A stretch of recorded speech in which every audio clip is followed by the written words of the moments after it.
आज मैं जो वचन शेयर कर रहा हूं मैं आपके साथ, ये वचन इस समय जब हम आराधना कर रहे थे तब मेरे पास आया। और मैं उम्मीद करता हूं कि आज का जो वर्ड है आपको सिंसियर हार्ट से लेना चाहिए, एक गंभीर हृदय से। मैं चाहता हूं आप बाइबल बाद में खोलना, सबसे पहले आप ये स्टार्टिंग का जो थोड़ा समय है आप थोड़ा बहुत ध्यान से सुनिए। आप सब जानते हैं एक समय था जब प्रभु यीशु मसीह प्रार्थना करने के लिए पहाड़ पे गए और वहां पर उससे पुराने नियम के दो नबी मिलने आए थे और इनका नाम था मूसा और एलिया। और बाइबल ऐसा बताती है, मुझे प्रॉपर याद नहीं है कि ये मत्ती, मरकुस या लूका के किसने ये राइट किया है, लेकिन इन तीनों गॉस्पेल में से एक में ऐसा लिखा गया है कि जब वो उससे मिलने के लिए आए तो वो उसके साथ उसकी मौत की चर्चा कर रहे थे। वो उसको बता रहे थे कि उसे यरूशलेम में किस प्रकार मरना है। और उसके बाद जब यीशु उनसे मिलने के बाद पहाड़ से नीचे उतरा, आप पढ़ सकते हो, उसके बाद उसने 90% प्रीचिंग पूरी चेंज हो गई उसकी प्रीचिंग। और उसे बहुत बार वो चिन्ह प्रचार करना स्टार्ट किए जो उसके आने से पहले होंगे। और आप जानते हैं एक समय आया जब ये बिल्कुल एक मंदिर के बाहर खड़े थे और यीशु के चेलों ने यीशु से एक सवाल पूछा। और आज पूरी मीटिंग हम इस सवाल के पीछे बिताएंगे कि ये सवाल क्या है। उन्होंने उससे एक सवाल पूछा और उससे कहा, प्रभु क्या तू ये मंदिर देख रहा है? आप जानते हो उस मंदिर को बनाने में 46 इयर्स लगे थे, 46 साल लगे थे। अब आप बताओ एक कंस्ट्रक्शन अगर 46 इयर्स में बनेगा तो वो कितना खूबसूरत बनेगा। लेकिन यीशु ने उस मंदिर को देख के कहा, सुनो मैं तुम्हें कुछ बता रहा हूं, अभी ये जो तुम मंदिर देख रहे हो ये नहीं, लेकिन सब कुछ खत्म हो जाएगा। आप जानते हैं उसके बाद चेलों ने जब ये सुना कि सब खत्म होने की बातें कर रहा है, तो लिखा है जैतून पर्वत पे उन्होंने उससे एक सवाल पूछा कि क्या तू हमें और एक्सप्लेन कर सकता है कि दुनिया कैसे खत्म होगी वगैरह वगैरह। तब उसने कुछ बातें स्टार्ट की करना। उसने बोला राज्य पे राज्य चढ़ाई करेंगे, आज हो रहा है ऐसा, देश देश के साथ लड़ रहे हैं। उसके बाद वो कहता है अकाल आएगा, अकाल भी आ रहे हैं। उसके बाद वो कहता है एक जगह पर कि अंतिम समय में बहुत सारे भूकंप आएंगे। अब मैं आपसे एक बात पूछता हूं, इन सब चीजों से आपका लेना देना क्या है? ये तो सब दुनिया में हो रहा है ना। मैंने प्रभु से पूछा, प्रभु कुछ ऐसा वहां लिखा है क्या कि अंतिम समय में कलीसिया में क्या होगा? और मुझे प्रभु ने कहा, यस मैंने वहां दिया है। स्पिरिचुअली अंधों को दिखाई नहीं देता है, लेकिन जिनके पास आंखें हैं उनको दिखाई देगा। और आप जानते हो वहां क्या लिखा है? उसने कहा राज्य पे राज्य चढ़ाई करेंगे, भूकंप आएंगे, तुसनामी आएगी, आकाश की शक्तियां हिलाई जाएंगी। और जानते हो उसके बाद उसने क्या कहा? यह सब बाहर होगा, कलीसिया में क्या होगा? बहुतों का प्रेम ठंडा पड़ जाएगा। अब मैं आपसे एक बात पूछना चाहता हूं, क्या उस सीजन में आप भी तो नहीं चले गए हो जो यीशु ने कही आएगी? बहुतों का प्रेम ठंडा हो जाएगा। ठंडा होने का मतलब समझते? आपको कैसे पता चलता है कि आप ठंडे हो कि गर्म हो? याद रखिए, अगर आपके लिए प्रेयर करना बर्डन है, बाइबल पढ़ना बर्डन है, चर्च में आना बर्डन है, आप इन चीजों में इंजॉय नहीं करते हो, लेकिन ये आपके लिए बोझ बन गई है कि मुझे करना है, मैं क्या करूं, नहीं करूंगा तो मैं पीछे हो जाऊंगा। मैं आपको कहना चाहता हूं, आप ठंडे हो चुके हैं। और जानते ठंडे लोगों के लिए एक बहुत अच्छी बात लिखी है प्रभु ने प्रकाशित वाक्य में, या ठंडे हो जाओ या गर्म हो जाओ, नहीं तो क्या होगा? मैं तुम्हें उगल दूंगा। मैं माफी चाहता हूं, ऐसी बातें करना थोड़ा अलग है। कितने लोगों ने इस चीज को देखा है, कुत्ता वोमिट खाता है? मैं एक बार अपने शॉप पे बैठा हुआ था, मेरे सामने एक डॉग बैठा हुआ था, थोड़ा दूर था। मैं उसको देख के समझ पा रहा था वो बीमार है, क्योंकि जब भी कुत्ते बीमार पड़ते हैं ना, याद रखिएगा, उनका जो चलन होता है ना वो बहुत स्लो हो जाता है। नहीं तो वो इतना इतना वो एक्टिव होते हैं। आप देखो कई बार रात को 12 बजे आप जाते हो, कैसे वो आपके पीछे आते हैं, लाइसेंस चेक करने नहीं आते, वो आते ना ऐसे ही दौड़ते रहते हैं आपके साथ गाड़ी के साथ। उनको डर लगता है कि हमारे बच्चों को कोई कुचल ना दे, ऐसे उनकी कुछ मेंटालिटी है जो भी है। पर आपको पता है मैंने अपनी आंखों से देखा, एक बार मैंने एक डॉग को देखा, उसने उल्टी की और वापस उसने खाया। मैं एक बात सोच रहा था, जब वो वोमिट खाता है तो क्या उसको वो टेस्ट नहीं मिलता कि मैं क्या खा रहा हूं? आप देखो सूअर कीचड़ खाता है, ये कचरा खाते हैं, पर ऐसा क्यों कि आप एक दिन रखा हुआ खाना खाते हो और आपकी जुबान पे जैसे आता है उसको उगल देते हो, आपको मालूम पड़ जाता है यार खटास है इसमें। मैंने ऐसे ही एक बार अपने घर पे जो फ्रिज में एक चीज निकाली थी, मैंने वो खाई थी और मैंने जब उसको टेस्ट किया मेरे को लगा ये खट्टी हो गई है। तो मैंने अपनी मदर से पूछा, मम्मी ये कब का पड़ा है? बोला ये खराब हो गया, फेंक दे, मत खा। क्यों परमेश्वर ने आपको ऐसी जुबान दी है जिसमें इतने सेंसेस हैं कि आपको समझ में आता है। जब यीशु कहता है मैंने उगल दूंगा, इसका मतलब क्या है? मैं उन्हें उगल दूंगा। मैं आपसे पूछता हूं, अगर परमेश्वर आपको अपनी जुबान पर रखे तो उसको क्या टेस्ट आएगी? सड़ा हुआ खाना है? टेल मी, ठंडा खाना है कि गर्म खाना है? आप जानते हो अगर आज कलीसिया ठंडी है तो उसमें कलीसिया की कोई गलती नहीं है, उसमें कलीसिया नहीं, उसमें हम प्रचारकों की गलती है। जानते हो क्यों लोग ठंडे क्यों पड़े हैं? मैं ये बिलीव करता हूं कि इंसान तब ठंडा पड़ेगा जब वो सुसमाचार नहीं जो यीशु दे के गया, पर वो सुसमाचार जिसमें मटेरियल ब्लेसिंग के लिए ज्यादा बताया जाता है, जब लोग उस सुसमाचार की तरफ देखेंगे ठंडे हो जाएंगे।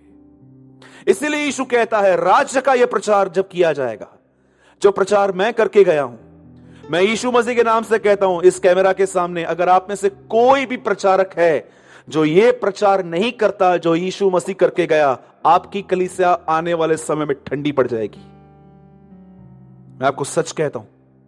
इसीलिए यीशु कहता है राज्य का यह प्रचार जब किया जाएगा तब अंत आ जाएगा। आज जानते हो जब राज्य का प्रचार और दूसरा प्रचार क्या होता है? एक प्रचार होता है यीशु में आओ चंगाई मिलेगी, यीशु में आओ बरकत मिलेगी, यीशु में आओ बैंक के अकाउंट में पैसे आ जाएंगे, और मूर्ख लोग उनको सुनते भी हैं और घर जाके बैंक का अकाउंट भी चेक करते। लेकिन एक है तुम्हें पवित्र आत्मा की परिपूर्णता मिलेगी, तुम्हारे अंदर मांस का हृदय आएगा, तुम्हारा परिवार बचाया जाएगा, तुम यीशु की तरह बनोगे। और अगर यह प्रचार किया जाएगा, बोलता है यीशु, तब अंत आएगा। अब आप मुझे बताओ हम किसको सपोर्ट कर रहे हैं? और एक सवाल अपने आप से पूछो जो यीशु बोल के गया, ठंडापन, क्या आप ठंडे तो नहीं हो गए? पूछो अपने आप से। एक दिन यीशु ने एक पेड़ को देखा, उसके सामने गया, फल ढूंढने गया ना, क्या मिला उसको? हरियाली, बाइबल हाथ में, हाथ में बाइबल, मस्त सर में चुन्नी बहनों के, और भाई लोग भी मस्त ऐसे बैठे हुए थे सिंसियरली, सिर्फ और सिर्फ उनको हरियाली मिली, फ्रूट्स मिले ही नहीं। खुदा आपके पास हरियाली के लिए नहीं आता है, परमेश्वर आपके अंदर फल देखने के लिए आता है। फल क्या है? कितनों के लिए अपने अंदर गड़बड़ रखी है, कितनों के लिए नफरत रखी है। पुराने लोगों के लिए एक बात कहना चाहता हूं, जिनको 2-3 साल हो गए ना, जरा वो थोड़ा ध्यान से सुनिए प्लीज। आप में से कितने लोग ये बात जानते हैं, पुराने नियम में जब लोग बलिदान करते थे उस बलिदान पे आग गिरती थी? एग्री? हाबिल के बलिदान पे क्या गिरा था? नए नियम में बलिदान कौन है? मत बोलना यीशु। यीशु क्रूस पे मर चुका है, हमने उसका बेनिफिट उठाया है। अब किसको बलिदान होने के लिए कहा गया? कितने लोगों ने रोमियो 12 अध्याय पढ़ा है? अपने आप को जीवित, पवित्र और निर्दोष और जीवित बलिदान करके चढ़ाओ। आप मुझे बताओ, उन दिनों में जो बलिदान चढ़ता था उस पे आग उतरती थी, आज इस बलिदान पे आग क्यों नहीं उतर रही है? Tell me. जानते हो यीशु ने क्या कहा? जब भी तुम अल्टर के पास आते हो, उन दिनों में लोग अल्टर पे गाय, भैंस, जो भी उन दिनों में बलिदान होता था, आज भी बहुत सारे गांवों में बलिदान होता है, उन दिनों में लोग बलिदान करने के लिए जाते थे। और आज ये बलिदान है, जब हम यहां पर आते हैं तो हम क्यों आते हैं? आराधना देने के लिए। आप मुझे बताइए, उन दिनों में लोग बलिदान करते थे, उनके बलिदान पे आग गिरती थी। आज के बलिदान पे आग क्यों नहीं गिरती? यीशु ने कहा, जब तुम वेदी के पास जाओ और सूरज, तुझे पता है तूने दिनेश को हर्ट किया है या दिनेश ने तुझे हर्ट किया है, जाओ आपस में बातों को ठीक करो। प्रभु मैं नहीं करूंगा, कोई बात नहीं, मैं दूसरी बार भी तेरे नहीं कहूंगा, खड़ा रहे, झूठ बोल मेरे सामने, सोना भी तेरा चांदी भी तेरी। कहा बड़े बड़े गाने, बहुत सारे लोग यहां पर। एक आदमी ने कहा मसीह लोग सबसे ज्यादा झूठ रविवार की सुबह बोलते। बताओ कैसे? कई लोग ऐसा होता है। मैं रिसेंटली दिनेश और मैंने एक भाई को देखा, वर्शिप पूरी हुई तो भाई यहां से निकल गया और सीधा 9 में 5 कम वापस आया प्रभुभोज के टाइम, और मीटिंग पूरी हुई। मैंने बोला, अरे तू किधर था भाई? बोला, सूरज भाई माफ करना, मैं किसी काम से गया था। मैंने बोला, सारे काम तेरे को अभी याद पड़ गए? बोला, सूरज भाई यार काम था मेरे को। मैंने बोला, क्या काम था? उसने बोला, आप आराधना कर रहे थे ना, कल्याण में एक आदमी है, उसके साथ मेरा कुछ था, प्रभु ने मुझे कहा जा माफी मांग कर। बोला, माफी मांग के इधर आके बैठा हूं। ग्रेट, वाह! इधर परमेश्वर हमको शक्लें दिखाता है, और जानते हो हम क्या बोलते हैं? ठीक है प्रभु, जल्दी भेज इसको माफी, मैं माफ कर दूंगी इसको। ठीक है ना? याद रखिए, पुराने नियम में बलिदान पे आग गिरती थी। अगर आज आपके ऊपर खुदा की आग नहीं है ना, तो मैं आपको बताना चाहता हूं, आपने किसी के लिए तो अपने अंदर रखा है। कोई तो है जिसके लिए आप बकबक करते हैं, कोई तो है जिसके लिए आप चुप नहीं रहते हो, आप बोलते रहते हो, ये ऐसा ये ऐसा। जब तक आप परमेश्वर से और उस आदमी से माफी नहीं मांगोगे, मैं यीशु मसीह के नाम से कहता हूं, 100 साल इस कलीसिया में बैठे रहना, कुछ नहीं मिलेगा। हाँ, आप मटेरियली प्रॉस्पर होंगे, डोंट वरी, आपकी सैलरी बढ़ेगी, आप भले चंगे भी रहेंगे, बहुत आपके पास, डे बाय डे आप कपड़ों में, पैसों में, हर चीज में बढ़ोगे। स्पिरिचुअली 1% भी नहीं, वहीं बैठे रहोगे, कोई अभिषेक नहीं आएगा, क्योंकि बाइबल कहती है जा पहले मेल मिलाप कर। आज अपने आप से एक सवाल पूछिए, क्या आपके अंदर ठंडापन तो नहीं है? दीपू भाई, मरियम मगदलिनी यीशु मसीह को तब ढूंढने गई जब वो मर चुका था। मरा हुआ यीशु क्या देगा? चमत्कार देगा? 5000 लोगों को खाना खिलाएगा, ब्रेड देगा, मछली देगा, चमत्कार करेगा, अनुग्रह देगा? कुछ नहीं देगा। फिर भी कहती है, कहां है वो? दो, मैं ले जाऊंगी उससे। आप जानते हो आज बहुतों का परमेश्वर परमेश्वर क्यों है? परमेश्वर मेरे को चंगाई देता है, परमेश्वर मेरी पगार बढ़ाता है, प्रभु हर साल नया फोन लेके देता है, प्रभु मुझे नए नए कपड़े देता है, इसीलिए मेरा परमेश्वर है वो। डॉग थियोलॉजी, मेरा स्वामी मुझे हड्डी देता है, इसलिए मेरा स्वामी। आप में से कौन से, कितने लोग हैं ऐसे जिनका परमेश्वर के साथ ये संबंध खत्म हो गया है, लेन देन वाला खत्म हो गया?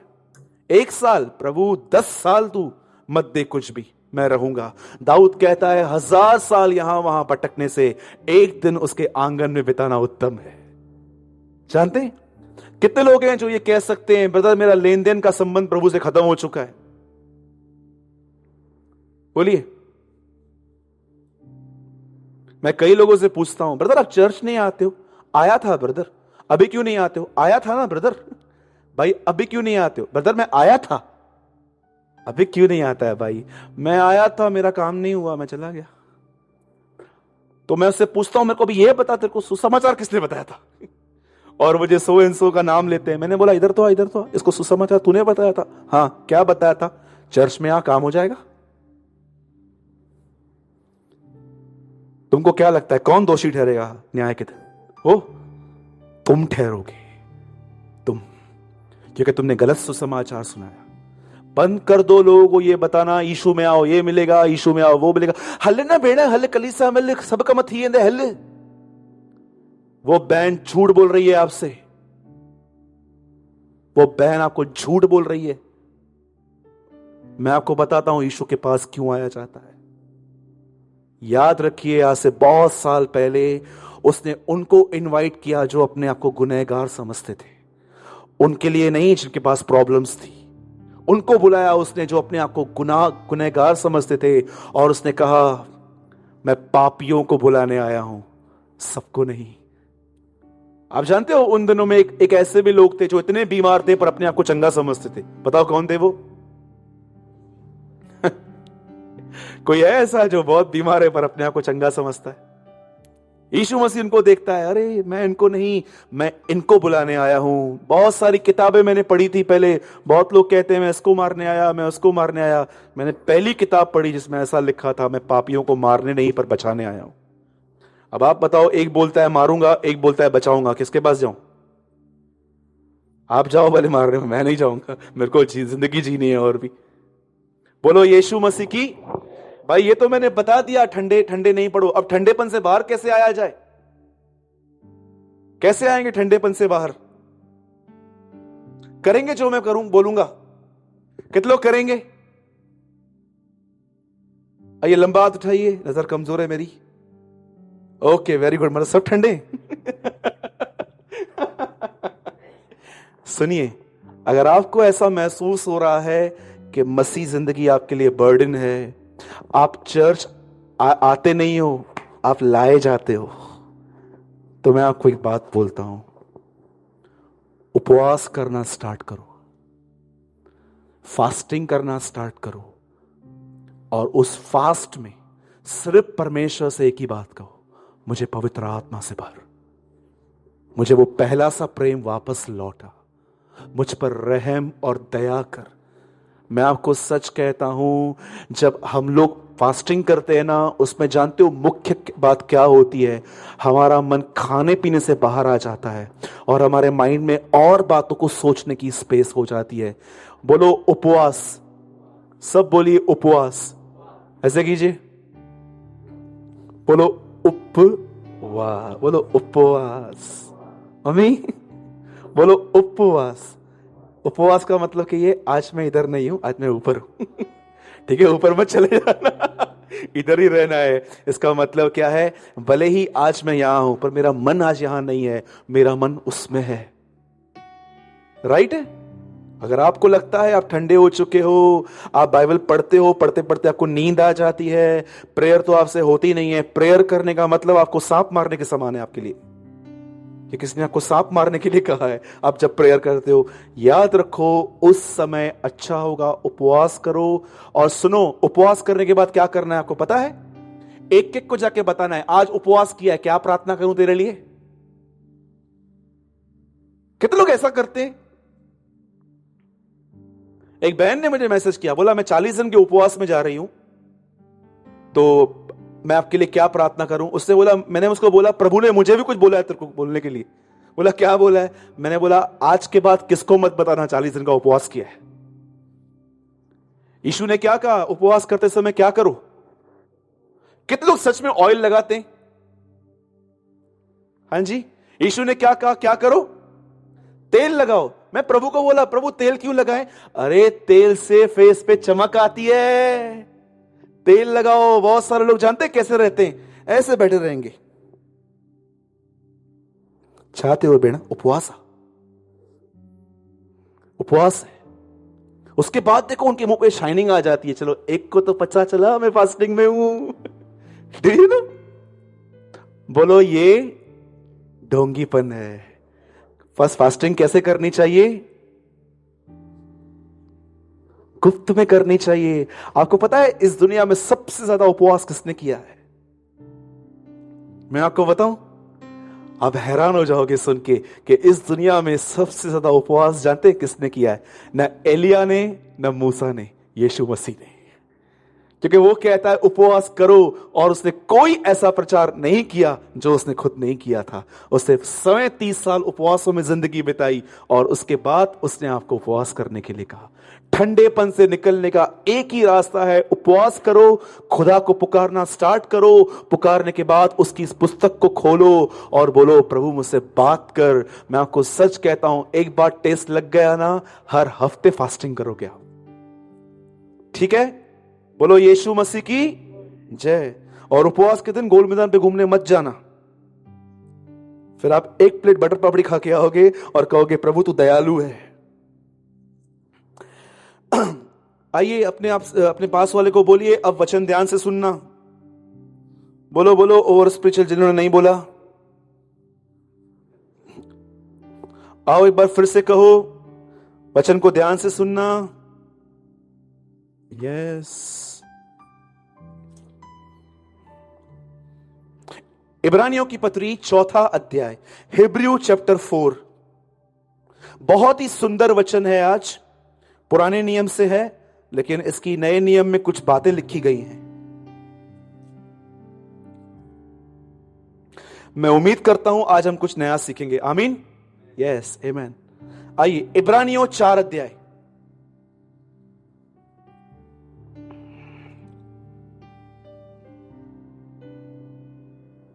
नौवां वचन।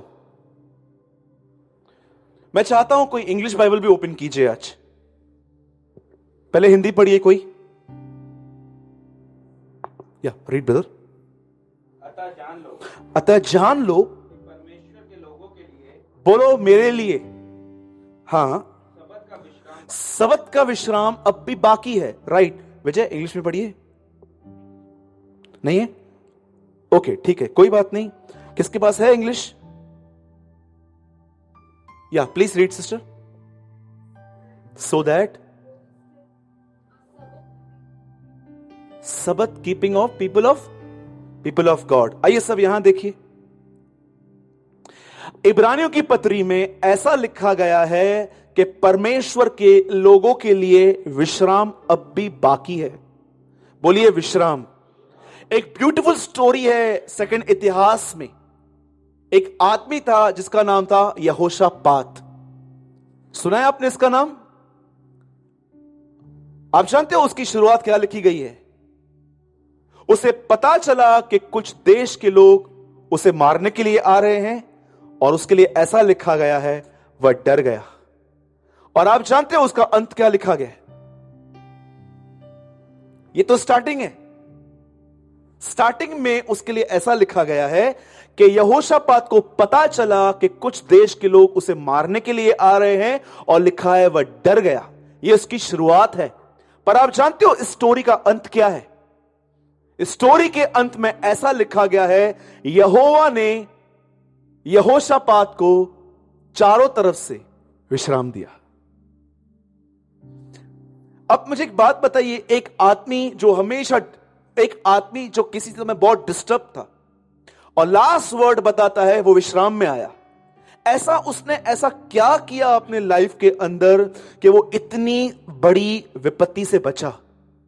और मैं आपको सच कहता हूं, इस बात को याद रखिए, जब तक आप जिंदा हो आपके लाइफ में प्रॉब्लम्स आएंगी। यीशु मसीह ने कहा संसार में तुम्हें कलेश होंगे। बाइबल बताती है धर्मी पर थोड़ी नहीं बहुत सी विपत्तियां आएंगी।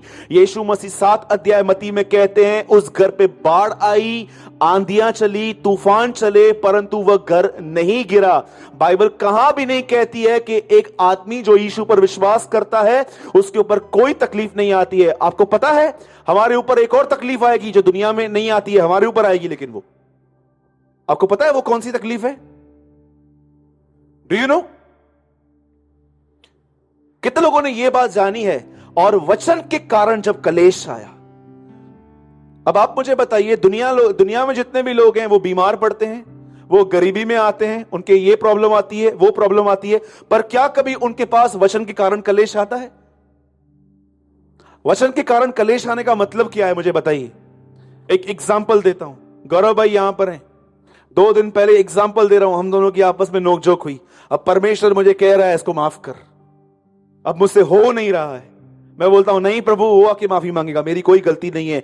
जानते हो बाइबल क्या कहती है? वचन के कारण कलेश, एक वचन के कारण भी कलेश आता है। यीशु मसीह के लिए ऐसा लिखा गया है, पुत्र होने पर भी उससे दुख उठा उठा कर आज्ञा मानना सीखा था। आप में से कितने लोगों की ये वर्ड आपने पढ़ा है? पुत्र होने पर भी उससे दुख उठा उठा कर आज्ञा मानना सीखा था। आप जानते हैं जब ऐसा क्या हुआ यहोशापात के साथ? अब सुनिए मैं आपको जो कह रहा हूं। बाइबल ऐसा बताती है, एक व्यक्ति था, उसका नाम यहोशापात था, और उसके ऊपर 3 देश के लोग चढ़ाई करने के लिए आए। और जब उसे यह न्यूज मिली कि लोग मुझे मारने के लिए आ रहे हैं, बाइबल कहती है वह डर गया। लेकिन जानते हो उसने एक बहुत सुपर्ब स्टेप लिया, और मैं विश्वास करता हूं इसी स्टेप की वजह से बाइबल कहती है वो विश्राम में आया। आप जानते हो विश्राम का मतलब क्या होता है? आप में से कितने लोगों ने अपनी एक कमजोरी पकड़ी है?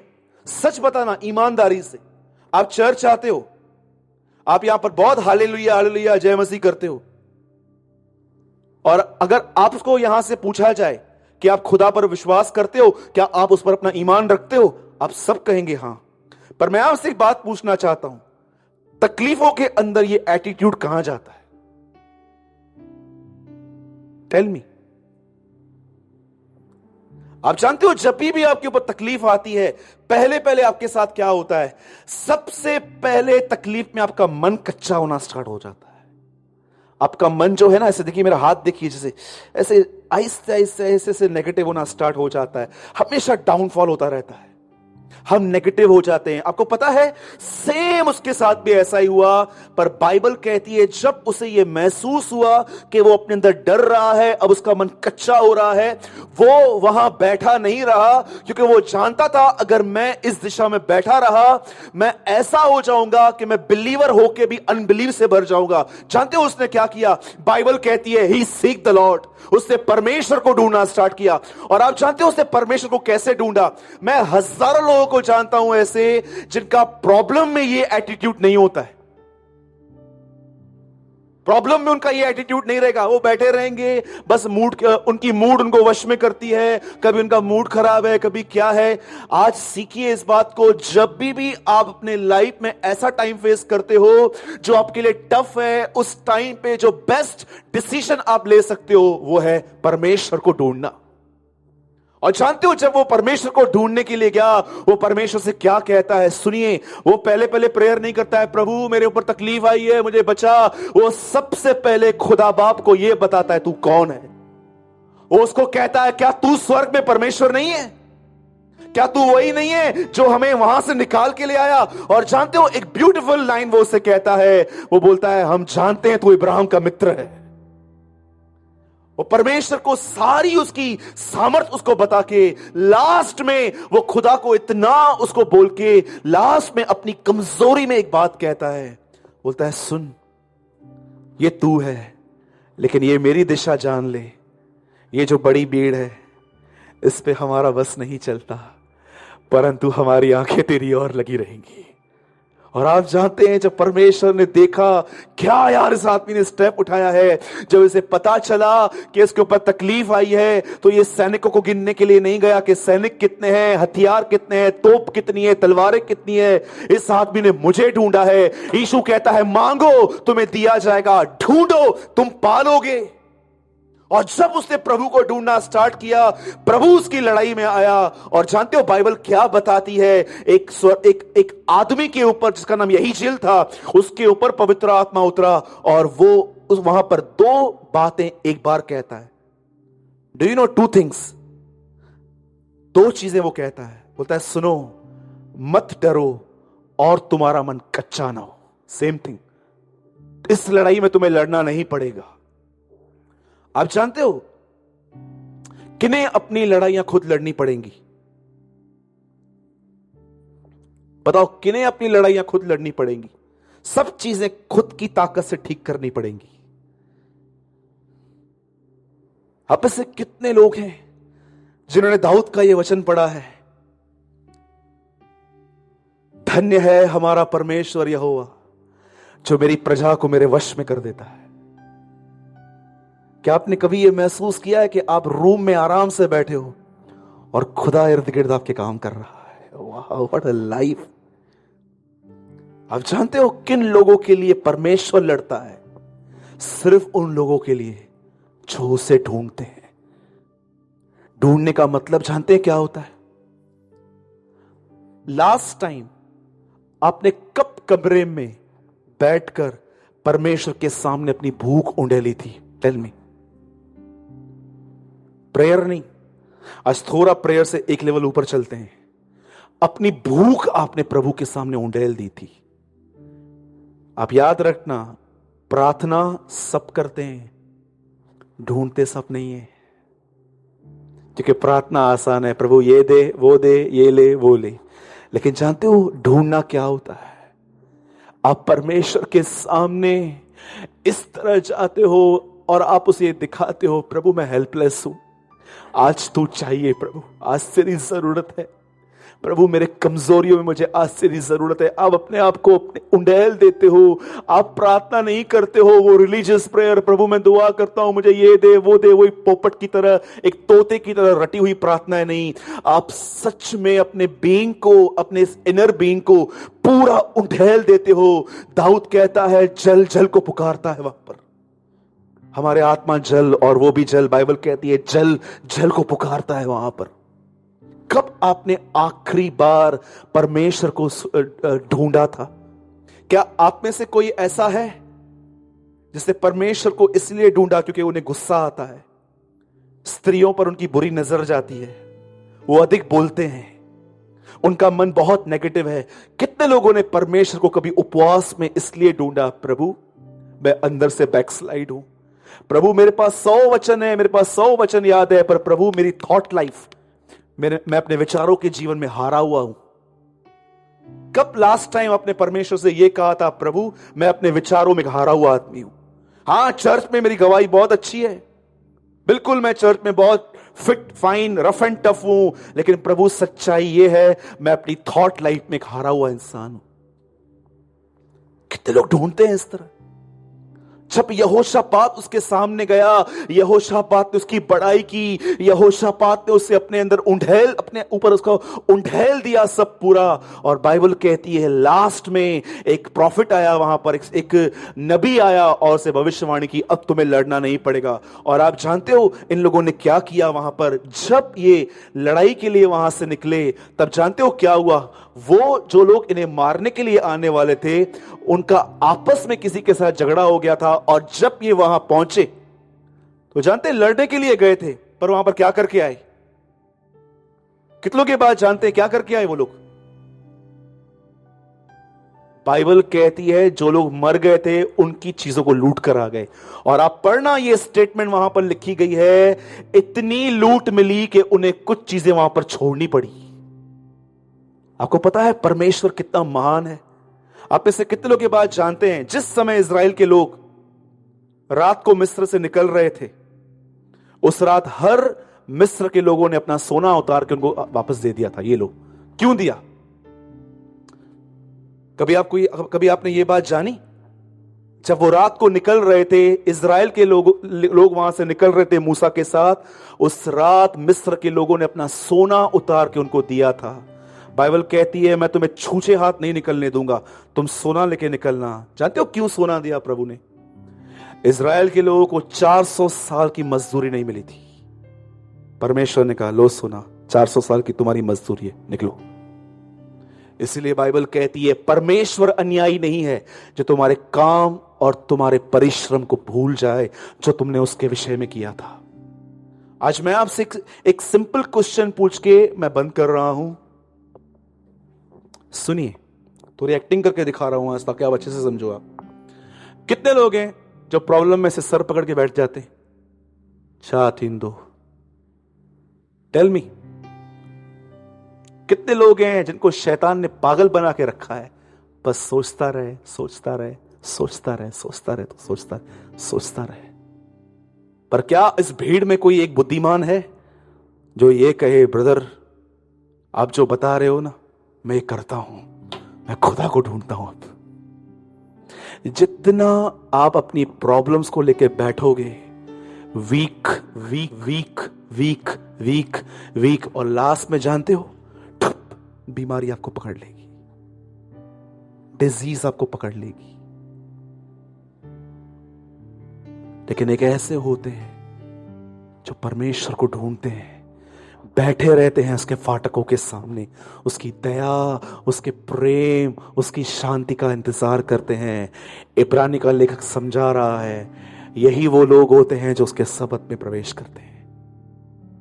अरे आपके घर पे सैलरी आई, आपको 2 BHK से 3 BHK मिला, आपकी जॉब बढ़ी, इसमें तो आराम अनिवार्य है। मुझे एक बात बताओ, उस घर के अंदर लड़ाई झगड़े कैसे होंगे जिनके घरों में करोड़ों रुपए हैं? करोड़ों रुपए का आनंद है उनके पास। ऐसा नहीं है कि अमीर घरों के अंदर झगड़े नहीं होते। मेरे कहने का मतलब है, जब आपके पास सब कुछ ठीक है उस समय आप विश्राम में हो तो कौन सी बड़ी बात है। लेकिन जब आप ये देखते हो कुछ भी ठीक नहीं हो रहा, लेकिन आप अंदर में रेस्ट में हो, आपका मन विचलित नहीं होता, यह परमेश्वर का सबत होता है। कितने लोगों ने यह वचन पढ़ा है, यीशु ने कहा मैं तुम्हें अपनी शांति दूंगा। बोलो अपनी। तो संसार कौन सी देता है? कितने लोग कभी घूमने गए लोनावाला?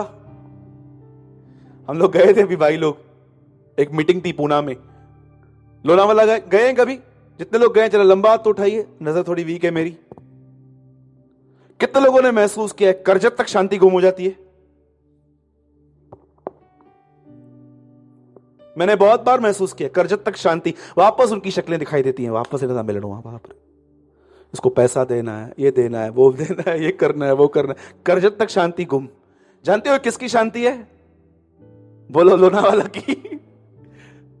अब जानते हो परमेश्वर की शांति क्या है? सब कुछ खराब है तो भी शांति है। That is the peace of God.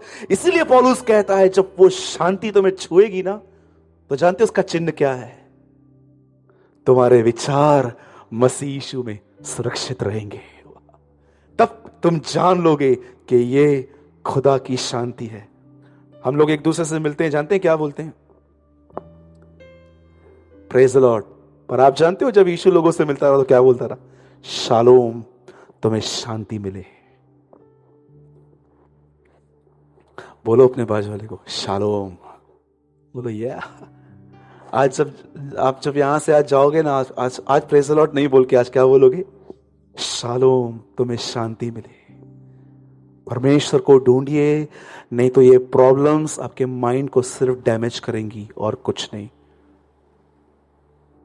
बोलो यीशु मसीह की। मैं उम्मीद करता हूं आपने कुछ लर्न किया आज।